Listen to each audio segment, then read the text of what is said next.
Salve, salve, rapaziada, sejam muito bem-vindos aí para o nosso módulo 7, nossos exercícios do módulo 7 do seu curso de questões do CEIA. Que bacana de ter aqui, vamos juntos até o final. Vamos embora então ver o que ele está pedindo pra gente. Bora tomar uma? Não, corrigir uma questão, é claro. Então vamos embora. Questão 33, 23, ele fala assim: quando um investidor possui uma rentabilidade bruta antes das corretagens acima de um benchmark, tá? Então ele tem uma rentabilidade bruta, vamos supor, deste tamanho, mas sua rentabilidade líquida após pagar as despesas e corretagens fica abaixo desse mesmo benchmark. Então olha que louco. Então a rentabilidade líquida dele pagando as despesas está muito abaixo. Desenhei esses gráficozinhos assim para ti, essas barras, né? Porque isso cai na minha prova exatamente assim. Um caso onde tinha uma rentabilidade bruta alta, mas uma rentabilidade líquida muito baixa. Isso acontece por quê? O cara tinha um excesso de movimentações. Excesso de movimentação, girar demais a carteira, é comportamento perfeito de quem tem excesso de confiança. Ele confia demais nele. É agora a hora de vender, vende. Agora é hora de comprar, compra. Então ele gira demais a carteira. Os altos custos de corretagem acabam corroendo os ganhos dele, tá? Então é excesso de confiança a tua resposta. Os demais, por que não são? Aversão à perda não é. Aversão à perda é manter posições perdedoras e vender rapidamente as vencedoras. Ancoragem é quando eu tenho um preço, um valor me ancorando, né? Então, olha, quando o dólar chegar em 13,10 eu compro. E disponibilidade, disponível, está perto, é quando eu tenho informações recentes impactando a minha decisão de comprar ou vender um ativo, ok? Então, a resposta certa para você ser de casa, para você acertar essa questão aí. Andando mais um pouco, a gente chega na questão 33, 24. Ele fala o seguinte: um cliente deseja uma renda vitalícia de 3 mil na sua aposentadoria. Tem previsão de taxa real de 0,6 e inflação de 3. Não interessa a inflação, que ele já me deu a taxa real. Então, ele pergunta, qual o valor que precisa acumular para garantir essa renda? Bom, a renda vitalícia, ela é a renda que eu quero, ok? Dividido pela taxa de juros. Então, a renda vitalícia aqui vai ser 3 mil dividido por 0,006. Por que esse 0,006? Porque é o seguinte, só você entender, tá? 6%, aqui ele está em forma percentual e aqui ele está em forma unitária. É a mesma coisa, tá?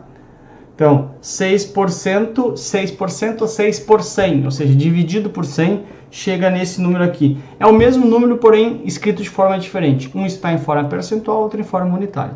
Para estes cálculos, a gente utiliza ele em forma unitária. Então, só fazer 3 mil dividido por 0,06, 006 no caso, né? Vamos lá. 3 mil, enter, ponto 006, divide. Tá aqui, 500 mil reais. 500 mil reais é o valor que eu consigo ter como renda vitalícia de 3 mil naquele cenário. Por quê? Porque eu retiro todos os meses dele 3 mil, e como é só os juros que eu estou retirando, fica sempre um montante lá. A gente pode fazer a prova real, quer ver? 500 mil reais, enter, ponto 6%. Tá aqui, me dá 3 mil reais por mês, tá? Então, tua resposta correta é a letra A de amor aqui, 500 mil reais. Vai me dar essa renda vitalícia na 3324. Mais uma? Claro! Vamos embora então tomar uma aguinha aqui enquanto isso. Dá uma lida aí. Só lembrar aquilo que eu te peço, né? Pra tentar sempre pausar o vídeo e você fazer antes de eu responder, tá? Para que você também consiga ter um pouco de dificuldade antes da minha explicação. Bora! Você, gerente, possui na sua carteira um cliente exportador que deseja fazer um hedge com swap. Qual deve ser a posição assumida por esse exportador? Bom, se o cara é exportador, né, ele vende para o exterior. Por exemplo, para os Estados Unidos. Os Estados Unidos vão pagar em dólar. Portanto, esse exportador vai ficar com dólar aqui na mão. Está positivo em dólar. Beleza? Beleza. Então, nesse momento, ele tem um risco de dólar. Então, o que ele quer? Ele quer vir aqui no banco e falar assim, ó, banco, faz um contrato de swap comigo. E o banco, sim, qual que é a tua ideia, exportador? A minha ideia é o seguinte, eu não quero correr esse risco do dólar. Então, eu te dou toda a oscilação do dólar, ok? E você, banco, me dá uma taxa pré-fixada. Porque daí eu tenho certeza de quanto que eu vou ganhar. Me dá, por exemplo, 7% ao ano. E eu te dou a variação do dólar. Para o exportador é bom, porque ele repassa esse risco do dólar.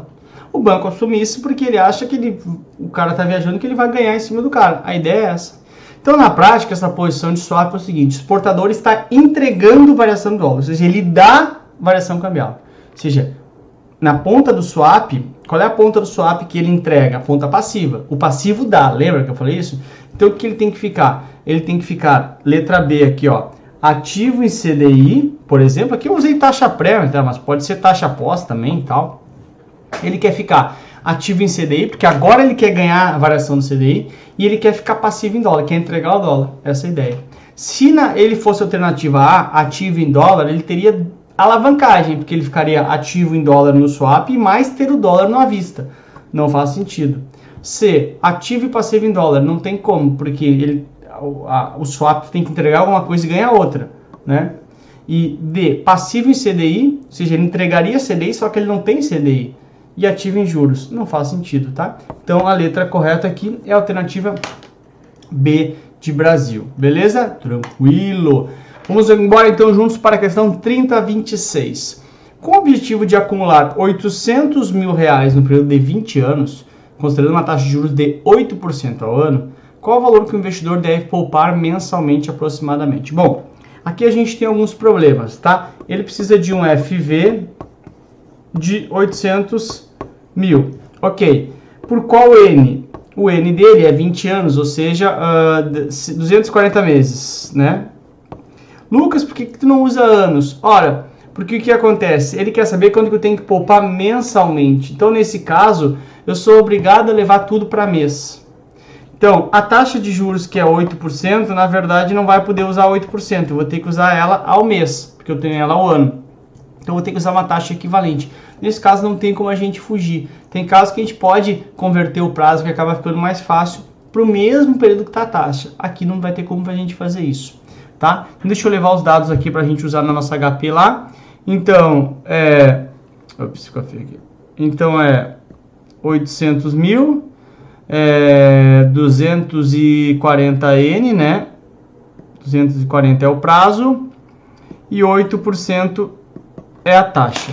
Beleza? Beleza. Eu quero saber quanto que tem que poupar mensalmente. Deixa eu olhar aqui. Bora. Então, a primeira coisa que eu vou fazer é efetivamente achar essa taxa equivalente ao mês. Vamos lembrar que eu já ensinei isso de duas formas, né? Eu ensinei lá em conceitos básicos da HP, eu ensinei como fazer pelo método mais completo, que é o método que eu gosto. E ensinei também na aula de programação da HP, que aliás você programa uma vez só e deixa pronto para sempre, como você fazer através de programação. Você, enfim, viu a forma que fica mais fácil para você, que eu vou fazer das duas formas rapidinho, tá?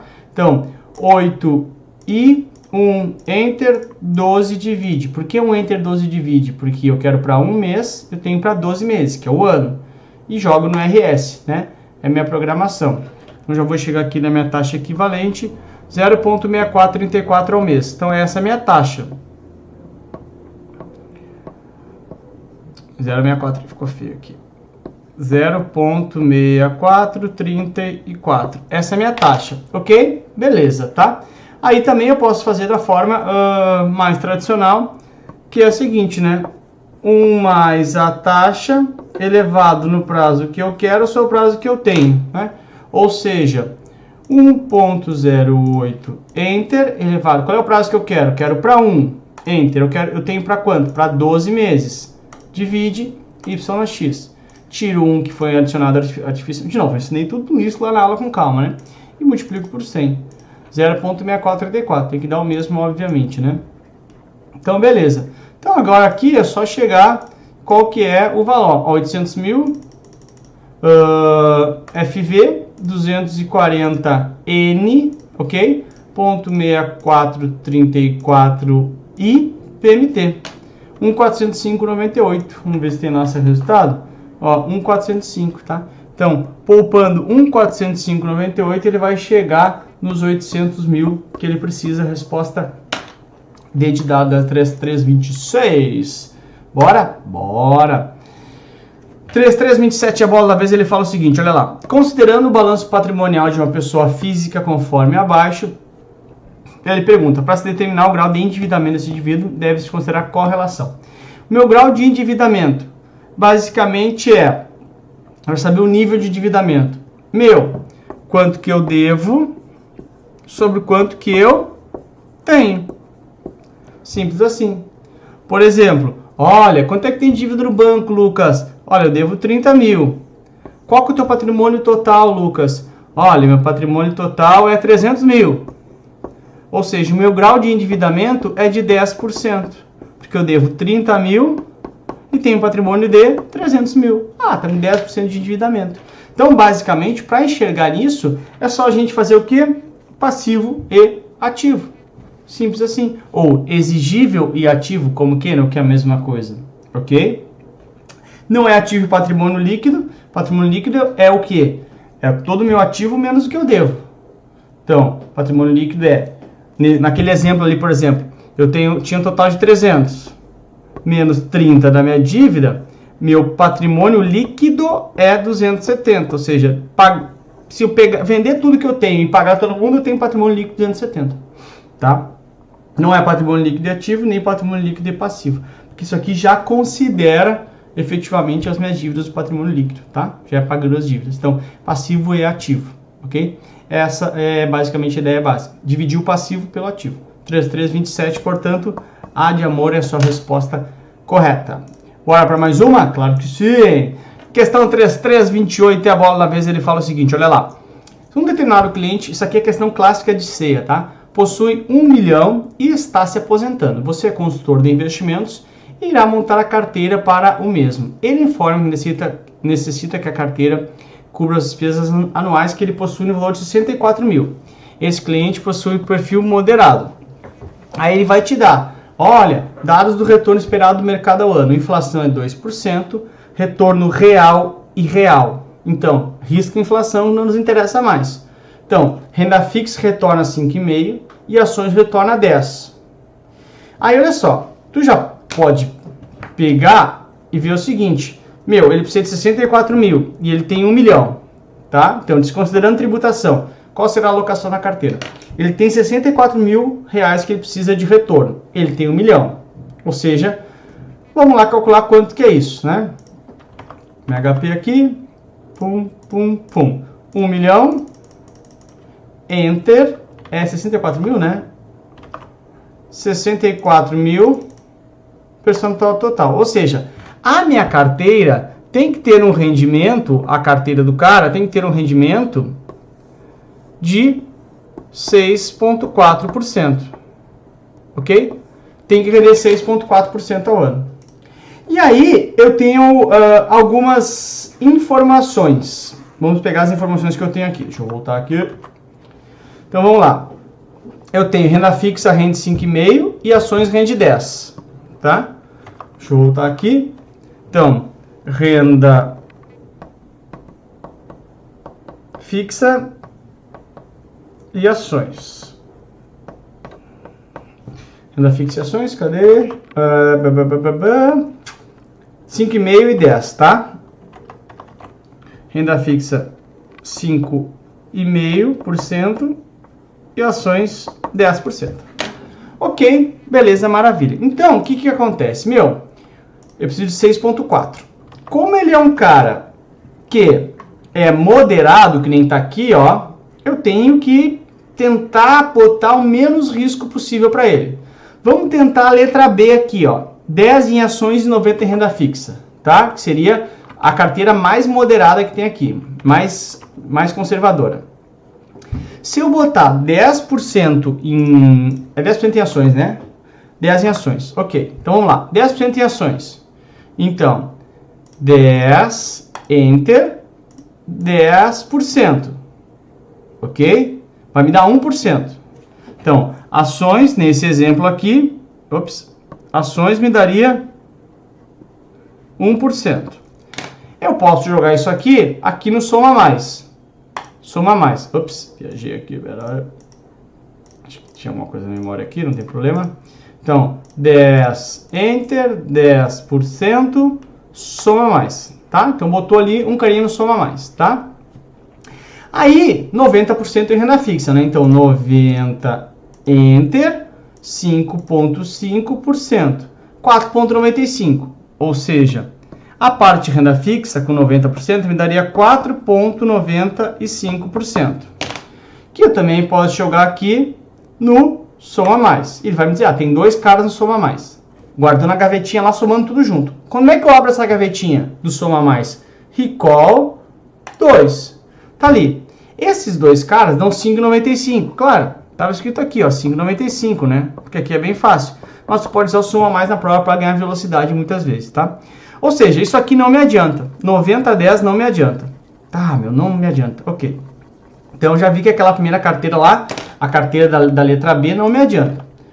Já poderia arriscar aqui, se não arriscar, senão vai ficar bem no meio. Então, vamos tentar a D de dado. 20% em ações e em 80% em renda fixa. Pode ser que dê. Vamos lá. 20% em ações, tá? Deixa eu só limpar aqui. 20, Enter, 20%, né?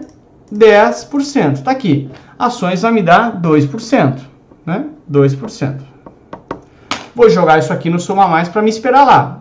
Joguei no Soma Mais, tá ali. Vai me dizer, ó, tem um aqui na minha gavetinha do Soma Mais. Agora, 20%, é isso aí. Então, agora, 80% na minha carteira, Enter, 5,5%. 4,4%. Ó, 4,4%. Ou seja, já tenho aqui 6,4%, que é quanto precisa de retorno. Aí, só para finalizar o Soma Mais, para quem eventualmente não é tão habituado, jogo também no Soma Mais, eu posso jogar outro cara no Soma Mais aqui. Aí, guardei tudo numa gavetinha chamada Soma Mais. Como é que eu chamo essa gavetinha? Recall 2. Tá ali, 6,4. Ou seja, essa alocação de 20% renda fixa e 20% renda variável e 80% renda fixa já chega no meu resultado. Ah, Lucas, nós vamos dar mais retorno para ele? Não. Ele chegou para ti e falou, eu quero isso aqui. Se a gente conseguiu entregar o que ele pediu com essa configuração aqui, por que a gente vai dar mais risco para ele se ele é moderado? Se essa configuração já chega no 6,4 dele. Então, essa aqui já chega, então essa aqui que ele precisa, tá bom? Porque essa aqui resolve o problema dele, que é pagar os 64 mil por mês. Então, as demais acabam riscando. A B porque não responde, e as demais por até responder, mas, claro, vamos dar mais dinheiro, mas vamos botar mais risco também, que não é garantido, tá? 33,28, portanto, D de dado é a sua resposta, beleza? Beleza. Bora agora para a questão 33,29, ele fala assim, um cliente pessoa física deseja fazer uma aplicação pelo período de 11 meses, com o seguinte cenário, CDI projetado a 7, Selic projetada a 7,10, tá? Qual das opções abaixo é a mais vantajosa para o mesmo? Então, a gente tem que ir simulando alguns cenários, tá? Vamos botar o seguinte, ó. CDI 7, Selic 7,10, tá? Aí eu tenho LCI a 93, lembrando que é pessoa física, então é isento de imposto de renda. CDB a 113, tá? LFT pagando mais 10%, tá? E LTN com uma taxa pré de 6,45 ao ano, tá bom? Beleza? Tranquilo, né? Vamos ver então o que é a nossa, trazendo a nossa HP lá, o que é a melhor taxa pra gente. Bom, primeiro vamos ver a LCI a 93%, tá? Lembrando que o CDI é 7%. Então, LCI seria 7% do CDI, né? 93%. Ou seja, a LCI, rapaziada, a LCI vai pagar líquido, né? 6,51%. Por quê? Porque ela é isenta de imposto de renda.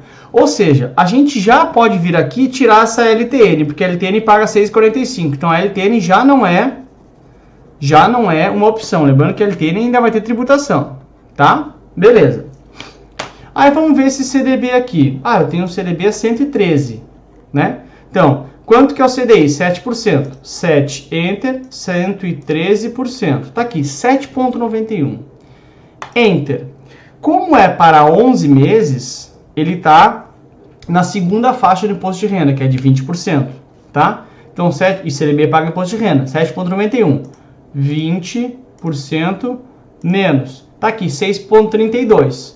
Ou seja, eu também esse CDB já não é mais negócio. A LFT está pagando 10% a mais do que a taxa Selic, ou seja, vai pagar 7,20. Ops, 7,20, ok. Só que também tem imposto de renda igual ao CDB. Então, 20% menos 5,76. Também é menos vantajosa que a LCI. Portanto, o nosso título que deveria comprar, o título mais vantajoso aqui é efetivamente a LCI. Mesmo com o CDB pagando tão alto. Por quê? Porque ele ainda está numa faixa alta de imposto de renda, tá? Então, a tua resposta correta deveria ser qual aqui? A LCI a 93% do DI. A de amor é a resposta correta para você. Foi, beleza? Partiu! Próximo então. Questão 3330, ele fala o seguinte. Um determinado investidor que utiliza um determinado preço e projeta o valor futuro da cotação de um ativo a partir desse preço, está agindo conforme qual viés da finança comportamental. De novo, ele tem um preço e a partir dali projeta o preço. Ou seja, ele tem uma referência, ele tem uma âncora, ele está ancorado em algo, tá? Então, se tem referência, sempre é ancoragem. Representatividade é quando eu tenho fatores culturais que representam muito para mim, algo do passado, que faz com que eu tome decisões há muito tempo iguais. Aversão à perda é quando eu mantenho posições perdedoras e me desfaço rapidamente das vencedoras, porque eu tenho muito medo de perder. E Stock Options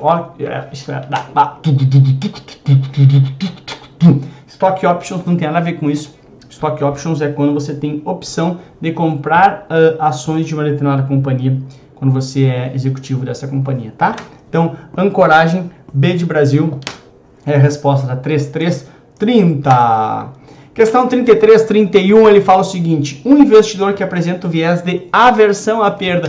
Nossa, não quero perder, nossa, não quero perder. O que é isso? O cara tem aversão à perda.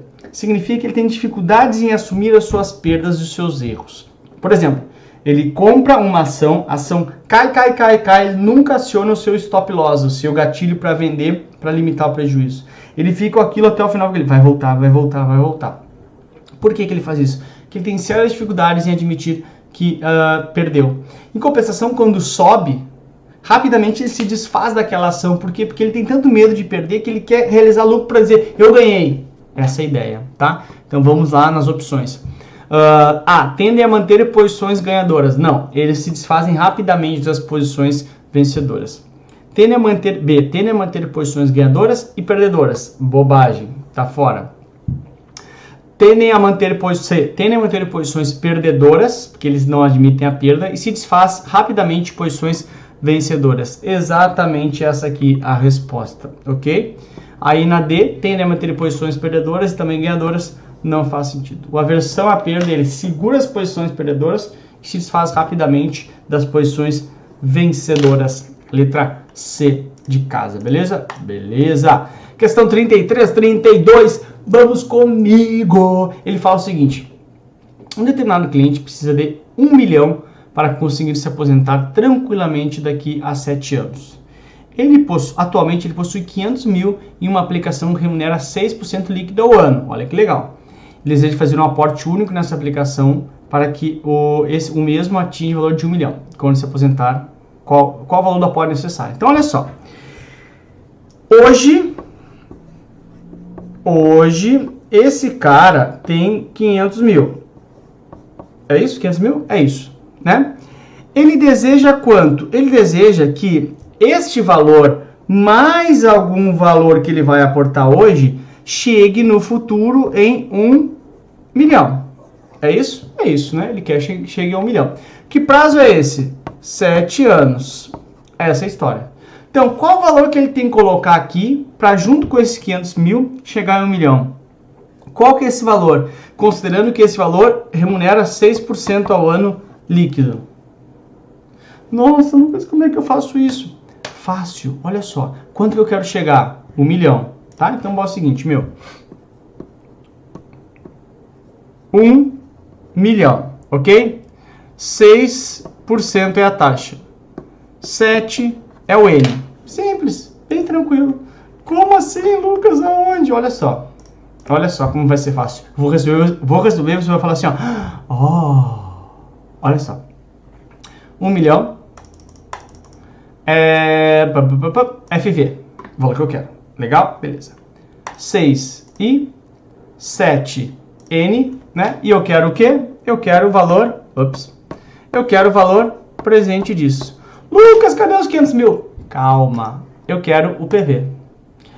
Tá, Lucas? 665. Então, eu preciso disso aqui para chegar no 1 milhão. Ok? Ok. Quanto que eu já tenho? 500 mil. Então, já tenho 500 mil? 165057. Lucas, que fácil, cara. Claro. Então, eu faço uma simulação sem... porque como é daqui até lá, e é um aporte único, é bem simples, né? Então, trago tudo ao valor presente, 665, menos os 500, 165 é o valor que eu preciso, tá? Então, tchau pra ti, tchau pra ti, tchau pra ti. D de dado é a resposta correta para você. Mais fácil tirar doce de criança essa aí. Próxima, bora! 33, ele fala o seguinte: vou voltar a investir na Bolsa de Valores quando a mesma atingir o patamar de 50 mil pontos. Ou seja, os 50 mil pontos é a âncora dele. Tem um valor, tem um preço. Por exemplo, cara, eu comprei ações de uma empresa de tecnologia ontem, porque um ano atrás a concorrente dela abriu capital que nem essa... Volta. Ontem uma empresa de tecnologia abriu capital. A ação custando R$5. Ano passado, uma outra empresa concorrente também abriu a R$5 e hoje essa empresa concorrente está 50. Então, por que eu compro hoje ela assim? Quando eu compro essa outra ação que está sendo aberta hoje, a 5, eu acho que ela vai chegar em quanto? Em 50, se usar a ancoragem. Conseguiu entender? Então, olha, a empresa A abriu a 5 e hoje está a 50. A empresa B está abrindo hoje a 5. Quanto que eu acho que vai estar no futuro se eu utilizo a ancoragem? 50, se eles são empresas similares. Porque eu estou ancorando no preço da outra, tá? Então, se eu uso ancoragem, eu vou ancorar no preço, tá? Então, esse cara aqui naturalmente está se ancorando, tá? Representatividade é quando fatores culturais me levam há muito tempo comprar aqueles ativos. Aversão à perda é quando eu não me desfaço de posições perdedoras, mas me desfaço rapidamente das vencedoras. E contra-tendência é quando eu opero vendido, por exemplo, tá? Ou contra-tendência do mercado. Nada a ver com viés comportamental, tá? 3333, portanto, letra A de amor. 3333 é um número que parece o número da besta, alguma coisa assim, né? Tô viajando muito, será? Não? Ah, não sei. Bom, 3334 é a bola da vez, ele fala o seguinte: invista na Petrobras há mais de 30 anos. Ou seja, isso aqui tem a ver com algo de cultura, algo que representa bastante para mim. Representatividade e disponibilidade você pode confundir. Mas disponibilidade, ó, disponível, está perto, são informações recentes. Representatividade são informações antigas, culturalmente, tá acostumado, tá? Então esse cara aqui compra há muito tempo, representatividade. Eu, inclusive, postei no meu Instagram esses tempos uma coisa falando assim: representatividade, eu tomo Heineken há muito tempo, gosto de Heineken, então difícil eu trocar a Heineken, por exemplo, tá trocando agora por outras, mas por quê? Aquilo representa para mim uma boa imagem a Heineken, tá? Ancoragem é quando tem um valor, aversão à perda é quando eu seguro posições perdedoras e me desfaço das vencedoras, e disponibilidade eu acabei de explicar. Informações recentes disponíveis afetam uma decisão de compra ou de venda, ok? Então, portanto, A de amor é a resposta aí para você da 3334. Já a 3335 ele fala o seguinte: um determinado cliente vai fazer uma doação mensal de forma vitalícia no valor de 2.000, tá? Para uma entidade filantrópica. Considerando uma taxa de juros de 0,5, qual é o valor presente dessa doação? Lucas, cara, tu me ensinou renda vitalícia, não ensinou doação vitalícia. Ok, mas perceba que isso é só uma questão de ponto de vista. A questão te trouxe que é uma doação vitalícia. Mas para quem vai receber é uma renda vitalícia. E lembra qual que é o cálculo da renda vitalícia? A renda sobre a taxa. Então, 0,0050. Simples assim. Nossa, que fácil, Lucas. Vamos ver quanto é que é? 2.000, enter, ponto, 005, divide. Tá aí, 400 mil. Tem essa resposta lá, 400 mil. Se quer fazer a prova real, faz os 400 mil, 0,5%, tá ali, 2 mil por mês. Então, o que acontece? Isso é como dar para alguém 400 mil reais. É o valor presente dessa renda vitalícia, porque com esses 400, se aplicar nessa realidade 0,5 mês, ele tira 2 mil e nunca mexe no capital principal. Por isso, renda vitalícia, tá?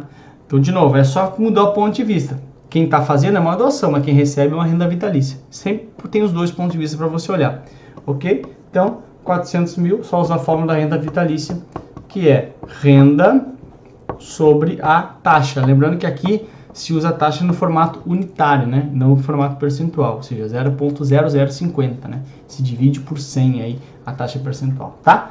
D de dado, portanto, é a resposta para você. Bora? Claro. Toma uma? Não, corrigi mais uma. Questão 33, 36, ele fala o seguinte: após ser noticiado na imprensa um escândalo de corrupção em uma determinada empresa, as ações dessa companhia caem 15% na bolsa de valores. Os investidores agiram com qual tipo de comportamento? Olha só, saiu na TV, saiu na revista, saiu no jornal, é notícia recente. Se é recente, está perto. Se está perto, está disponível. Portanto, disponibilidade. Ok? Por quê? Disponibilidade, está perto, está disponível. O corpinho está disponível, você pega a hora que quiser. Representatividade, são fatores culturais. Há muito tempo eu compro Petrobras, há muito tempo eu compro Ambev. Ancoragem, tem um preço te ancorando, tem uma referência. Aversão à perda, é quando eu mantenho posições perdedoras e me desfaço rapidamente das vencedoras, tá? Então, D de dado é a questão alternativa correta da 3336. Bora! 3337, ele fala o seguinte: você é consultor de investimentos e possui na sua carteira um cliente com 1 milhão aplicados em um CDB que rende líquido 0,4 ao mês. Esse cliente custeia sua vida, total de 6 mil por mês, somente com a rentabilidade desse CDB. Sendo assim, qual o prazo que ele poderá viver somente com essa aplicação? Então, olha que demais, tá? Esse cara praticamente ele tem prazo de vida, um troço muito louco, né? Então, ele tem 1 milhão numa caixinha de dinheiro, ok? Essa caixinha de dinheiro rende 0,4% ao mês.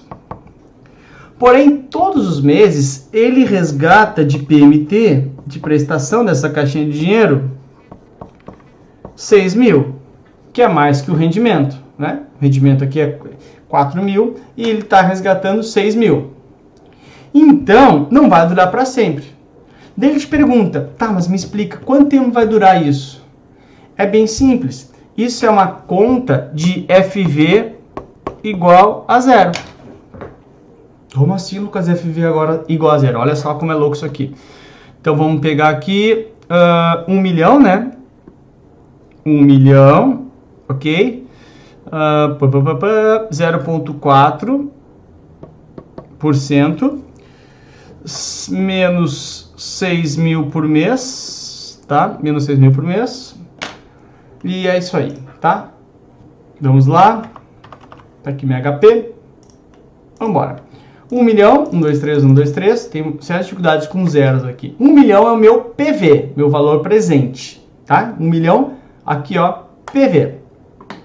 0,4 é o meu I. 6 mil CHS PMT, porque eu tô tirando lá de dentro, ok? Aí que tá, ó, 0 FV. Por que isso, Lucas? Porque eu quero dizer para HP que eu quero chegar lá no final com 0. E pergunto o N, 276. Ou seja, para chegar em 0 FV, que é o que ele quer saber, eu levo com essa realidade 276 meses. Simples assim. Tá, legal. Só que, Lucas, me fala ali, a questão tá em anos. Aí é bem simples, né? Só Enter, 12, divide. Tá ali, exatamente 23 anos. Então esse cara, que idade que ele tem ali? Não falou? Não falou, né? Mas ele pode viver mais 23 anos, exatamente. Nem um mês a mais, nem um mês a menos. Cara, tu imagina o último mês esse cara vai ser loucuragem. Uhul, é hoje, vamos tomar tudo, vamos se enlouquecer, é hoje. Porque ele vai ter 23 anos exatamente para viver, tá? 3337, letra B de Brasil, é a resposta. Ok? Beleza? Questão 33, 38, ele fala o seguinte: ferramenta utilizada para adequação dos produtos de investimentos ao perfil do cliente. Então, A, código BIMA de distribuição. Não, código BIMA de distribuição dá regras e diretrizes para a distribuição de produtos, né? Não é a ferramenta em si, são as regras gerais, tá fora. Termo de adesão de fundos. Termo de adesão é onde o cliente assina dizendo que está ciente com os riscos daquele fundo, fora. Cadastro e abertura de relacionamento. De novo, ali não é uma é onde eu pego os dados básicos, onde eu conheço principalmente para lavagem de dinheiro, não para adequação de perfil. A análise de perfil do investidor, ferramenta que é válida que tem que ser atualizada, melhor dizendo, a cada 24 meses pelo menos, é uma ferramenta que vai ver qual é o perfil do cara, conservador, moderado, arrojado, e vai adequar e vai para que eu consiga dar produtos indicados com essa perfil, tá? Questão 33, 39, ele fala o seguinte: conforme a instrução CVM 539/2013, com relação à adequação do produto do investimento ao perfil do cliente, a instituição financeira deve verificar se 1. O produto, serviço ou operação é adequado aos objetivos de investimento do cliente. Será que a instituição financeira tem que fazer isso? Ver se o produto é adequado aos objetivos de investimento do cara? Claro. A1, sim. 2. Tem que ver se a situação financeira do cliente é compatível com o produto. Por que isso? Porque pensa comigo o seguinte: eu te coloco lá, vamos supor, num COI de 4 anos, que não tem janela de resgate. E aí eu te falo assim, eu tenho que ficar 4 anos lá. E aí a situação financeira do cliente, ela é deficitária no próximo ano. Não posso fazer isso. E coloco todo o patrimônio do cara nesse COI. Então eu tenho que verificar essa situação financeira, é óbvio. E 3, se o cliente possui o conhecimento necessário para compreender os riscos do produto. Será que eu preciso? Óbvio que eu preciso, né? Então, com isso, naturalmente, as 3 estão corretas, conforme a instrução CVM. Não precisa nem saber. Porque às vezes vocês olham assim, nossa, instrução CVM. Pode ver que eu não falo número de instrução nenhuma. Não gosto daqueles professores que ficam, conforme a instrução CVM, parágrafo 1º. Porra, não faz sentido dessa aula. Então, você não precisaria ler a instrução para saber essas coisas. Porque essas coisas a gente falou durante a aula. Muito bem, inclusive, tá? Então, letra A de amor para você. Coraçãozinho, nuvens de amor. 3339, letra A.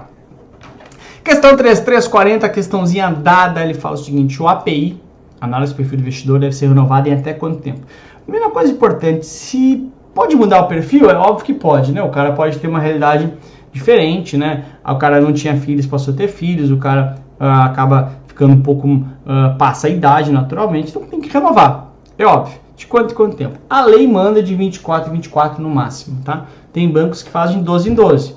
Porque se eu faço no máximo 24, óbvio que pode ser antes, né? Então tem bancos que fazem de 12 em 12. Então cuidado só, que às vezes tu vai com essas respostas do teu dia a dia. Ah, no meu banco é de 12 em 12. E claro, teu banco também é bom fazer de 12 em 12, né? Mas para a prova vale 24 meses. Por quê? Porque esse é o prazo máximo que a lei determina. Os bancos vocês fazem antes, mas pela lei é 24 meses, tá? Então cuidado com isso, tá bom? Letra B é a resposta correta para você. Bora para mais uma? Claro! Essa aqui, meu, é muito louca. Na minha prova do C que eu fiz exatamente assim, tá?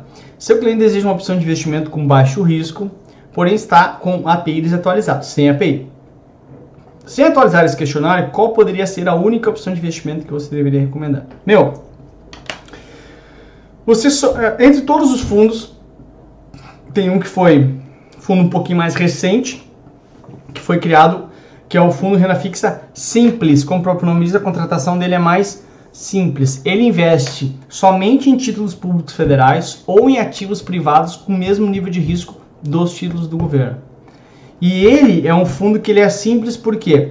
Porque o cliente não precisa assinar o termo de adesão e também não precisa estar com a API atualizado. Por quê? Porque ele é baixíssimo risco. Como ele compra só títulos do governo ou outros títulos com o mesmo nível de risco, teoricamente ele não tem risco, né? Então, por isso se criou esse fundo para que as pessoas não precisem assinar termo de adesão desse fundo nem uma API, tá? Então, é o único produto que não precisa de API atualizado, tá? Todos os demais vai precisar do API. Então, letra A é a resposta para você da 3341. De novo, cara, não é prova do C. 3342 é a bola da vez. Ele fala o seguinte: você foi promovido para gerente e possui sua carteira um cliente idoso. Os idosos são sempre bacanas de atender, né? Sempre tem uma história muito legal de vida. você deve recomendar em geral produtos com. Se ele é idoso, né? Teoricamente, o idoso, principalmente para a tua prova, assim que tu não faz uma análise do perfil do cliente, ele tem menos tempo, ok? Para eventualmente recuperar um dinheiro. Além disso, ele tem mais necessidade de grana. Ah, Lucas, isso não é uma regra. Claro que não é uma regra. Na prática, no dia a dia, você vai ver que não há. Idoso tem que fazer isso. Não, cada cliente vai ter a sua realidade, mas a prova ela não consegue simular tanto isso. Principalmente essa questão não te deu mais informações. Se a questão te der mais informações, beleza, né? Se ele não deu. Então a gente tem que assumir essas verdades aqui. Então, se é um cliente idoso, você vai recomendar em geral produtos com alta liquidez, tá certo, mas alto risco não, porque ele tem pouco tempo para recuperar uma eventual perda, tá fora. Baixa liquidez também não serve, porque ele tem necessidades de recurso, porque ele não tem mais renda, teoricamente, fora. Alta liquidez e baixo risco me serve, mas vamos olhar a D de dado. Baixa liquidez e alto risco, muito menos, né? Faz sentido. Então, naturalmente a gente fica com a letra C de casa, que é alta liquidez para necessidades que ele eventualmente tenha e baixo risco. É claro que tu abre mão de rentabilidade, mas a rentabilidade é muito mais importante para quem está começando a sua vida, que tem todo o tempo para ganhar, do que eventualmente as pessoas que são mais idosas, que estão mais na parte final aí da caminhada, tá? 3342, C de casa é a resposta, beleza? Boa! Questão 3343, ele fala o seguinte: um cliente com o API atualizado deseja fazer uma aplicação em um produto diferente do seu perfil verificado no API. Então, no API do cara lá, deu que o cara é conservador. E o cara quer pegar o seu dinheiro e colocar em ações. Pode fazer isso? Sim ou não? De baixo para cima. D de dado. A aplicação pode ser feita sem nenhuma ação adicional, pois o recurso é do cliente. Muito lindo. Só que isso daí, se fosse dessa forma, não precisaria fazer o API nunca. Bobagem, né? Claro que não. C. A aplicação só pode ser feita com a atualização do API do cliente. Ok, vamos pular C. B. A aplicação não pode ser feita. Pode ser feita. E olha A. A aplicação pode ser feita desde que o cliente assine um termo de ciência do investimento diferente do seu perfil. Porque o que acontece, por exemplo? Vamos supor que eu tenha R$1 milhão de patrimônio e eu seja conservador. E eu quero botar lá R$10 mil em ações. Vai falar assim: Lucas, você é conservador. Você quer mesmo fazer essa aplicação? Não necessariamente eu quero mudar o meu API para arrojado. Ok? Mas eu quero pegar um pedaço e fazer diferente no meu perfil. Então eu assino uma declaração dizendo que está diferente, ok? Mas não necessariamente eu preciso atualizar o meu API. Por quê? Porque eu continuo sendo conservador, mas um pedaço talvez eu queira correr isso com dinheiro que... nosso dinheiro, se eu perder, não tem problema. Conseguiu entender? Então assino uma declaração de desenquadramento e é feita a aplicação. Portanto, letra A é a resposta da 3343. Andando mais um pouco, 3344 é bola. Às vezes ele fala o seguinte: tipo de investimento onde não é necessária a aplicação do API. É o famoso fundo de renda fixa simples, que tem sua contratação muito mais simples. Como assim mais simples? Ora, ele não tem termo de adesão e ele não precisa de API atualizado. Por quê? Porque ele compra títulos de baixíssimo risco, títulos do governo ou títulos privados com o mesmo nível de risco do governo, ok? Então, fundo de renda fixa simples. Volta. Aqui, fundo de renda fixa simples, aqui sim, não de renda fixa precisa, tá? Somente o simples é que não tem essa necessidade. Todos os outros fundos precisam do API, tá? 3344, C de casa, portanto, é a sua resposta, beleza? Beleza. 3345, que é a bola da vez, ele fala o seguinte: para indicar um determinado produto de investimento a um cliente, você, de baixo para cima, D de dado, deve indicar um produto único para todos os clientes. Que piada. Claro que não, né? Óbvio que não. Os clientes têm perfis diferentes, produtos diferentes. C. Não precisa verificar o API, pois é uma responsabilidade do cliente. Bobagem. O API é justamente para você ver se você está... O cliente vem até o banco, na instituição financeira, não só o banco, acreditando que ali vai encontrar uma pessoa para lhe orientar. Então, você precisa que nem o médico pega os seus exames para te receitar, o profissional do mercado financeiro pega o API para receitar. B. Deve indicar aquele produto que está determinado como principal do mês. Isso aqui é o que acontece normalmente, mas não deveria, tá? Então a gente fica com a letra A de amor, naturalmente, que diz: deve verificar o API e indicar um produto de acordo com o objetivo desse cliente. Sonha, mas é assim, prova é prova. Bom, questão 3346, ele fala o seguinte: a CVM determina as regras de suitability. Suitability é a adequação de produto ao perfil do cliente. Essas regras devem ser seguidas pelas instituições financeiras para recomendações de investimentos realizados de que forma? Então, o que é suitability, né? Suitability é a ideia de adequar uma roupa para uma pessoa. Então, assim como vai na loja lá, tu vai cortar o teu terno para ficar adequado a ti, os produtos de investimento precisam ser adequados à pessoa. Então, alguns produtos não são adequados para você, de acordo com suitability. Essa é a ideia, tá? Então, o suitability é para onde? De baixo para cima. Somente através de e-mail? Claro que não. Somente através de call center? Claro que não. Somente presencial? Não. Presencial ou por qualquer outro meio de comunicação. Sempre a obrigatoriedade, quando o banco te liga, inclusive, para ofertar investimento, verificar o suitability, se você está de acordo com as características daquele produto, tá bom? Então, A de amor é a resposta correta, é 3346. Vamos dar mais um pouquinho? Bora! 3347, a bola da vez, ele fala o seguinte: para um cliente que possui patrimônio de 2 milhões, necessita uma renda vitalícia de 60 mil, considerando uma inflação de 3% ao ano, qual deve ser a rentabilidade anual da sua aplicação para que a sua necessidade de renda seja atingida? Bom, então, o que acontece na prática é o seguinte: ele tem patrimônio de 2 milhões e quer uma renda vitalícia de 60 mil. Ok? Beleza. Então, o que a gente tem que ser feito? Considerando a inflação de 3%, tá? Bom, como é que a gente faz isso? Inflação igual a 3%. O que a gente tem que verificar? Tem que verificar quanto que isso aqui representa sobre os 2 milhões. Tá? Então, nem precisa de inflação agora. Primeiro, vamos identificar qual a rentabilidade que ele precisa. Tá? 60 mil de 2 milhões. Deixa eu olhar aqui. Vamos embora.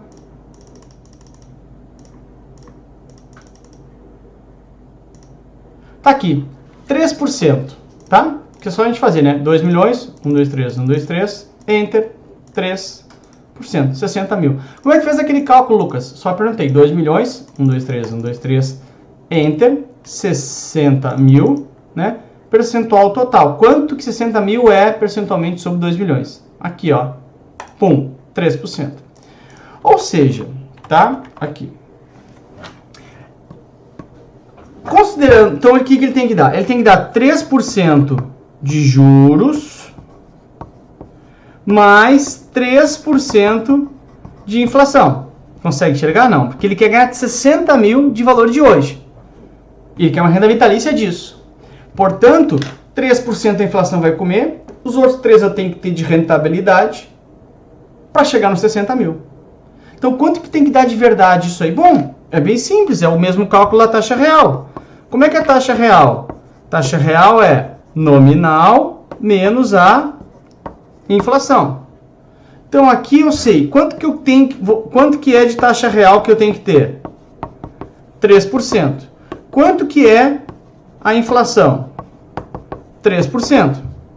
Então, se eu somar um mais o outro, eu vou ter a taxa nominal, né? Porque, olha só, como que é a taxa nominal? Taxa nominal, deixa eu fazer um pouco menor. Como que eu chego na taxa nominal? Taxa nominal é a... Desculpa. Como que eu chego na taxa real, né? Como que eu chego na taxa real? É a taxa nominal menos a inflação. Ok? É isso que a gente chega na taxa real. Concorda? Sim. Eu tenho a taxa real. Quanto que é a taxa real? 3%. Eu tenho a inflação. 3%. Então é bem simples, né? Só invertendo aqui, eu faço 3 mais 3 e chego na taxa nominal. Tá, Lucas, é 6. Não, não é, porque lembra que taxas eu não posso fazer simplesmente uma somando a outra. Né? Então, como é que eu tenho que fazer? Simples, né? 1 mais a taxa vezes 1 mais a outra taxa. Bem simples, né? Então vamos lá. Cadê minha calculadora? Está aqui. 1,03 Enter, que é o que eu preciso de taxa real, mais a inflação. 1,03 vezes, está ali, 6,09. Ou seja, eu preciso quanto de taxa nominal? Preciso de uma taxa nominal de 6,09. Querem fazer a prova real disso? Só fazer o seguinte, ó. Nominal, 6,09. Inflação, 3%. Quanto que é a taxa real? Lembrando que eu preciso de uma taxa real de 3%. Agora a gente é só fazer, né? Então vamos lá. HP está aqui. Então, 1,0609 dividido por 1,03, né? Lembra da taxa real lá, né? 1 mais a taxa nominal dividido por 1 mais a inflação. 1,0609 Enter, 1,03 divide. Está aqui, 3%, né? 1 menos 100 vezes taxa real de 3%. Ou seja, essa aplicação tem que dar 6,09, porque tirando os 3% da inflação, eu vou chegar em 3% de taxa real. Que se aplicar os meus 2 milhões, eu chego nos 60 mil de renda que o cara precisa. Simples assim. Beleza? Então, A de amor é a tua resposta na questão 3347. Questão 3348, ele fala o seguinte: seu cliente possui um determinado valor para quitar uma dívida que vence daqui a 2 anos. O cenário para os próximos 2 anos é de alta na taxa de juros. Sendo assim, você indica que tipo de aplicação até a data do futuro compromisso. Bom, tá bem claro, né? Vai subir a taxa de juros. Se vai subir a taxa de juros, eu vou colocar em fundo de ações? Não, porque é muito arriscado, eu tenho um compromisso com esse valor. Vou colocar em fundo de dívida externa? Também não. O que eu tenho? LTN que é pré ou LFT que é pós. Se vai subir, você compra pré ou pós fixado. Se vai subir, você quer subir junto ou você quer ficar pré fixado aqui embaixo? Você vai comprar uma pós fixado, né? Então, risca aqui, você compra uma LFT. Porque aí, se o rendimento vai subir junto com a taxa de juros. E não vai ficar pré fixado lá embaixo, tá? Então, 3348, C de casa é a sua resposta, porque você tem compromisso futuro, beleza? Beleza. Ah, só um detalhe, voltando aqui, ó. Se ele te desse, por exemplo, olha, que a taxa pré pagaria a tua dívida, né? Olha, você tem 100, a taxa pré está 10%, e sua dívida é 110, pega a pré porque está garantindo, né? Mas aqui não trouxe esse plus aí para explicar essa situação, beleza? Tranquilo. 3349, a bola da vez, ele fala o seguinte: você é consultor de investimentos, possui na carteira um cliente que possui hoje o valor de 10 mil. Então, ele possui hoje 10 mil, o mesmo deseja um montante de 25 mil. Ou seja, deseja retirar 25 mil. No prazo de 5 anos, ou seja, num N de 60 meses, né? Considerando uma taxa de juros 0,4, ou seja, considerando uma I de 0,4 tal mês, tá? Ao mês, qual valor aproximadamente o seu cliente precisa aplicar mensalmente para chegar nesse valor? Ou seja, qual é a PMT? Simples, né? Eu tenho hoje 10 mil. Quero comprar um carro de 25 mil daqui a 5 anos. A taxa de juros é 0,40 da aplicação. Quanto que eu tenho que aplicar mensalmente? Bem tranquilo, né? Então vamos lá. Eu tenho 10, quero chegar em 25, o prazo é 60 e a taxa é 0,4. Prazo é 60 e a taxa é 0,4. Vamos ver aqui nossa HP. Bora! Então, o que acontece, tá? 10 mil eu tenho hoje. PV. Ok? 25 mil CHSFV, porque eu vou resgatar lá para comprar o carro. Ok? 60 N.4 e PMT. Aí, 181 com alguma coisa. Ele pediu, eu não botei os números ali fora, às vezes acontece, né, depois da vírgula. Então, se ele poupar R$181 por mês, ele chega nos R$25 mil lá na frente, tá? Vamos ver se vamos fazer uma prova real. Eu gosto sempre da prova real, né? Que daí a prova real mata na hora da prova se tu ficar com dúvida. 181, né? Vou piscar minha HP aqui. Então vamos lá. Eu tenho hoje 10 mil PV. 60 N, 181 PMT, né, positivo, que vai entrar, ponto 4 e FV, tá aí, né, 24.952,90. Claro, não chegou nos 25 mil, porque a questão pede aproximadamente, né, aproximadamente, tá ali, né, pede aproximadamente, então por isso, né, claro que se a gente tivesse utilizado as casas depois da vírgula, daria muito perto, ou até passaria um pouquinho nos centavos, tá? Faltou R$9, mas a gente empresta para ele, né? Para ele comprar esse carro aí, tá? Então, na prova real, já viu que deu bem certinho, tá? Então, R$181 é a resposta correta, a letra A de amor é a resposta para você da 3349. Bora para mais uma? Claro que sim. 3350, ele fala o seguinte: um investidor apresenta dificuldades em vender ações que estejam em quedas e vende rapidamente quando as mesmas apresentam ganhos. Qual é o viés comportamental? Então eu tenho dificuldade em vender quando ela está caindo, mas eu rapidamente vendo quando ela está subindo. O que é isso? Aversão à perda. Eu tenho dificuldade de admitir que eu perdi. Não, vai voltar, isso volta. Perdendo dinheiro, né? Então isso chama aversão à perda. Ancoragem, quando eu estou ancorado num preço, olhando para um preço, referência de um preço. Disponibilidade é quando fatos recentes afetam a minha decisão de investimento. E representatividade é quando culturalmente eu invisto naquele ativo ou deixo de investir, tá bom? Então, aqui letra D de dado é a sua resposta. E com isso finalizamos o módulo 7, todos os exercícios. Você está quase pronto para a sua prova. Vamos embora, Tubarão. Você que é aluno do curso completo, ainda vai ter o comentário da prova comentada que eu fiz, tá? Se não entrou aí na calma, eu estou produzindo ela. Se já entrou, vai lá, bombe nela, que foi uma bomba. Às vezes tem uns lugares no Brasil, parece que não, que é ir mal, né? Mas destroce aquela prova para você entender bem. Foi uma prova que caiu inteira para mim e eu trouxe decorada para você.